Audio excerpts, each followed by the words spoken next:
कुलकर्णी आपला RBN news मराठीमध्ये सहर्ष स्वागत। जत तालुका ज्येष्ठ नागरिक संघात लोकमान्य टिळक पुण्यतिथी निमित्त लोकमान्य हास्य क्लब जतचे उद्घाटन। यशवंतराव चव्हाण साहेब यांच्या पुढाकारातून उपक्रमास सुरुवात। लोकमान्य बाळ गंगाधर टिळक यांच्या पुण्यतिथीचे औचित्य साधून शनिवार दिनांक 1 ऑगस्ट 2026 रोजी जत तालुका ज्येष्ठ नागरिक संघाच्या विरंगुळा केंद्र तथा ज्येष्ठ नागरिक भवन येथे लोकमान्य हास्य क्लब जतचे उद्घाटन उत्साहपूर्ण वातावरणात संपन्न झाले। उद्घाटनानंतर हास्य क्लबच्या नियमित उपक्रमांना प्रत्यक्ष सुरुवात करण्यात आली। यावेळी सौ मालानी मॅडम व मकानदार मॅडम यांनी यशवंतराव चव्हाण साहेब यांच्याकडे हास्य क्लब सुरू करण्याबाबत विचारणा केली असता त्यांनी तात्काळ होकार देत हा उपक्रम सुरू करण्यास संमती दिली। त्यांच्या पुढाकारातून लोकमान्य हास्य क्लब जत यांच्या नियमित उपक्रमांचा औपचारिक शुभारंभ झाला। यावेळी बोलताना यशवंतराव चव्हाण साहेब यांनी ज्येष्ठ नागरिक मोठ्या उत्साहाने या उपक्रमाला साथ देतील आणि हास्य क्लबच्या माध्यमातून निरोगी व आनंदी जीवनाचा संदेश समाजात अधिक व्यापकपणे पोहोचेल असा विश्वास व्यक्त केला। या कार्यक्रमात हास्य योगाचे महत्त्व तसेच त्याचे शारीरिक, मानसिक आणि सामाजिक आरोग्यावर होणारे सकारात्मक परिणाम याविषयी उपस्थितांना मार्गदर्शन करण्यात आले। नियमित हास्यामुळे मानसिक तणाव कमी होतो, आत्मविश्वास वाढतो, रोगप्रतिकारक शक्ती बळकट होते, हृदयाचे आरोग्य सुधारते तसेच सामाजिक संवाद आणि एकोप्याची भावना अधिक दृढ होते। निरोगी, आनंदी आणि उत्साही जीवनासाठी हास्य हा सर्वोत्तम आणि विनामूल्य उपाय असल्याचे यावेळी सांगण्यात आले। या उद्घाटन सोहळ्यात शंकरराव चव्हाण, चंदा कलावंत, सिंधुताई माळी, बाळासाहेब मुजावर, एकनाथ कोरे, शांताबाई सूर्यवंशी यांच्यासह जत तालुका ज्येष्ठ नागरिक संघाचे पदाधिकारी, सदस्य आणि अनेक ज्येष्ठ नागरिक मोठ्या संख्येने उपस्थित होते। उपस्थितांनी या उपक्रमाचे स्वागत करत तो ज्येष्ठ नागरिकांच्या आरोग्यदायी व आनंदी जीवनासाठी उपयुक्त ठरेल असा विश्वास व्यक्त केला। ज्येष्ठ नागरिक संघटना जी चालते त्यामध्ये सर्व काही ज्येष्ठांची काळजी घेतली जाते, आरोग्याची काळजी घेतली जाते, परत त्यांचं आर्थिक काळजी घेतली जाते, सुरक्षाची काळजी घेतली जाते। असे असताना एकच कमतरता आमच्यात होती, जे ज्येष्ठांना खरोखरच शरीराला गरज आहे, जे आयुष्य वाढवणारी गरज आहे, ते हसून आपलं आयुष्य वाढवायचं कसं, ते एक आम्हाला कमतरता होती। ते कोण लाजून करायचे नाही। कसं आहे, हसणं म्हणजे हे एक काहीतरी एक जोक आहे किंवा असा एक विनोद आहे, एक विपरीत काहीतरी आहे असं समजून लोक हसत नाही। आपलं हसणं दाबलं जातं, आपलं हसणं आतमध्ये कोंडलं जातं, त्याला कुठेतरी बाहेर वाट करून देण्याचा आत्तापर्यंत आमचे प्रयत्न झालेले नाहीत।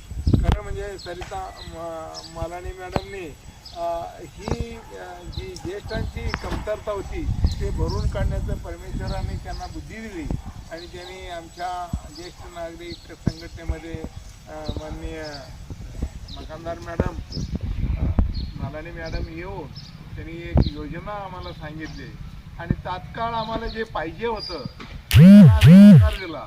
आणि हा जो आमचा आता हा सुरुवात केलेली आहे त्या जत तालुक्यामध्ये हा एक याचा व्यापक स्वरूप यावं, त्याला एक असं मोठं स्वरूप यावं। ज्या दिवशी तुमचा प्रोग्राम असेल किमान पक्षी 100वर या ठिकाणी ज्येष्ठ नागरिक जमतील अशी आम्ही व्यवस्था करू, आम्ही सर्व तो मदत करू। तर या ठिकाणी ही एक चांगली योजना ज्येष्ठ नागरिकांमध्ये होते, ज्येष्ठ नागरिक भवनमध्ये या ठिकाणी होत आहे, ही एक आनंदाची गोष्ट आहे। आणि प्रत्येकाला माझी विनंती आहे, मॅडम एवढं कष्ट घेऊन पुण्याला त्यांनी त्या हास्य क्लबमध्ये जॉईन करून त्यांनी जे काही विचार किंवा काही ॲक्टिव्हिटीज ते आम्हाला सांगतायत ते आपण मन लावून शिकलं पाहिजे आणि आपल्याबरोबर एक दोन जास्त माणसं आणले पाहिजे, त्यांना हास्याचं महत्त्व समजून दिलं पाहिजे। हसल्यावर काय होतं आहे, तर हसल्यावर हा एक विनोद नाही, हसल्यावर आपल्या शरीरात किती वाहिन्या कार्यान्वित होतात। आपल्या ते खरं म्हणजे प्रत्येक वाहिनी ते हसल्यानंतर चार्ज होते, जशी आपण बॅटरी चार्ज करतो तशी या हास्य विनोदामुळं आपल्यातले आतले काही विकसित राहिलेले वाहिनी जे आहेत, ज्या आज कार्यान्वित नाहीत, अशा कोठ्यानं आपल्या याच्यामध्ये शरीरामध्ये वाहिनी आहेत, परंतु त्याला चार्ज करण्याची काही संकल्पना असतात, काही हे असतात. त्यामधला एक हास्य आहे आणि त्या हास्यामध्ये आपण जाऊया, आपण वाढूया आणि या ठिकाणी किमान पक्षी आपला आठवड्यातून मॅडम मी तुम्हाला विनंती करतो 1 किंवा 2 दिवस तुम्ही घेतला तरी चिकार आहे आणि त्या एक वार वेळापत्रक तुम्ही ठरवून दिला तर सगळ्या लोकांना आम्हाला त्या दिवशी टायमिंग आणि उद्या तर हा हा हा हा हा हा हा हा हा हा हा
या योग साधनेला हास्याची जोड दिली की तो होतो हास्ययोग साधना.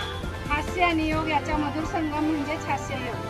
हास्य ही ईश्वराने मानवाला दिलेली अनमोल देणगी आहे. हास्यामुळे मनावरील ताण तणाव दूर होऊन मन आनंदी व प्रसन्न होते. हास्य हे सहसा एकट्याने केले जाते आणि त्याला विनोद विसंगती असे काहीतरी कारण लागते. पण असे हास्य जेव्हा काही लोक एकत्र येऊन समुदायात करतात तेव्हा ते वैयक्तिक नाही तर सामुदायिक असते.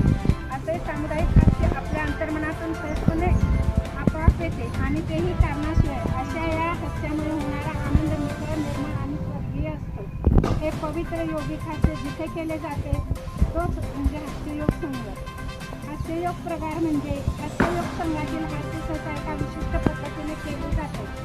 हसताना हच्या बाराखडीमधील ह हा ही हो असे अक्षरांची तालबद्ध उच्चार हो हो हा हा हा हे लांबवले जाते. असे करताना हात पाय मान खांदे गुडघे कंबर इत्यादी अनेक अवयवांच्या विशिष्ट शारीरिक हालचाली केल्या जातात.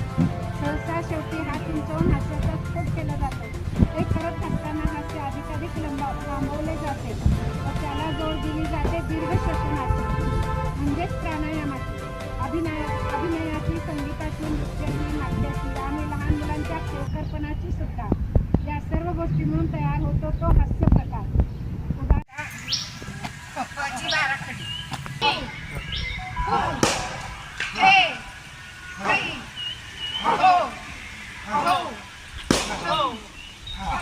आता वळून घ्या.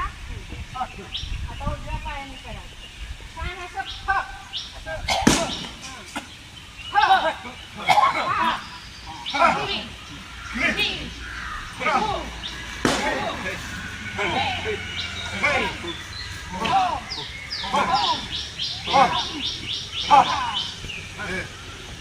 RBN न्यूज मराठीला लाईक, सबस्क्राईब आणि शेअर करा आणि शेजारील बेल आयकॉनला क्लिक करा. RBN news Marathi.